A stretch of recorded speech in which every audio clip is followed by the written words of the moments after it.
नमस्कार, मी पंजाब हवामान अभ्यासक मुक्काम पोस्ट गुगली खमगाव तालुका शिरूर जिल्हा परभणी. 19-20-21 दरम्यान फक्त 18-19-20 ते 24 दरम्यान फक्त पश्चिम महाराष्ट्र व कोकण पट्टी भागाकडे तुरळक ठिकाणी पाऊस पडणार आहे. म्हणजे तो पाऊस सातारा,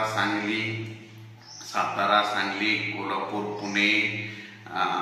पुणे तसेच नाशिक यापर्यंत पाऊस 24 तारखेपर्यंत विखुरलेल्या स्वरूपाचा पडणार आहे, म्हणून हा अंदाज लक्षात घ्यायचा.